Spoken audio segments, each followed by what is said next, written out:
৭১-এর মানবতাবিরোধী অপরাধের মামলায় এক যুগেরও বেশি সময় ধরে কারাগারে জামায়াত নেতা এটিএম আজহারুল ইসলাম। অবশেষে তার মুক্তি চেয়ে করা আপিলের শুনানি শেষ হল সর্বোচ্চ আদালতে। রায়ের দিন ধার্য করা হয়েছে ২৭ মে।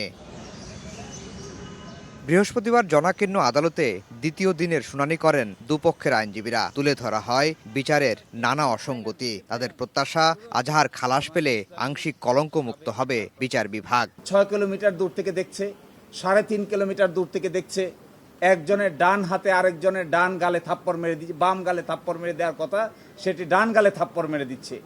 এই সমস্ত ইনক্রেডিবল এভিডেন্স, অবিশ্বাস্য এভিডেন্স, অযৌক্তিক সাক্ষ্য প্রমাণের উপর ভিত্তি করে জনাব এটিএম আজহারুল ইসলাম সাহেবকে মৃত্যুদণ্ড প্রদান করেছেন। আমরা মনে করি এই রায়ের মাধ্যমে যদি আমাদের আপিলের ডিভিশন জনাব এটিএম আজহারুল ইসলাম সাহেবকে বেকসুর খালাস প্রদান করেন, তাহলে জুডিশিয়াল কিলিংয়ের যে নমুনা এই দেশে প্রতিষ্ঠিত হয়েছিল, এই কলঙ্ক থেকে আমাদের বিচার বিভাগ আংশিক হলেও মুক্ত হবেন। শিশির মনির বলেন, নিজামী, মুজাহিদ, সালাউদ্দিন কাদের চৌধুরী সহ যাদের ফাঁসি কার্যকর করা হয়েছে তারা সবাই সংঘবদ্ধ অবিচারের শিকার, যার প্রমাণ সাবেক প্রধান বিচারপতি এস.কে. সিনহার জবানবন্দি। যে জনাব এটিএম আজহারুল ইসলাম সহ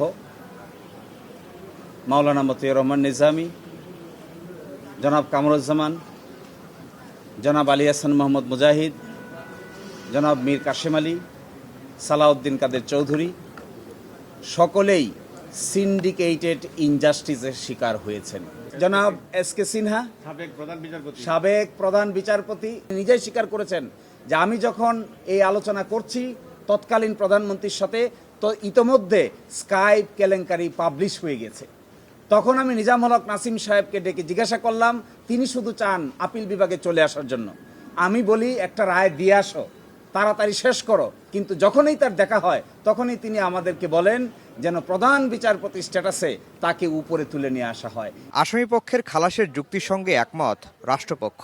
তারা মনে করেন আইনের অপব্যবহার করেছিল পুরনো ট্রাইব্যুনাল। 2011 সাল থেকে 2024 সালের এই পুনর্গঠিত ট্রাইব্যুনালের আগে যে বিচারগুলো হয়েছে, আমরা সবসময় বলছি যে এই বিচার সঠিক হয়নি, সেখানে আসামিরা ন্যায় বিচার পায়নি।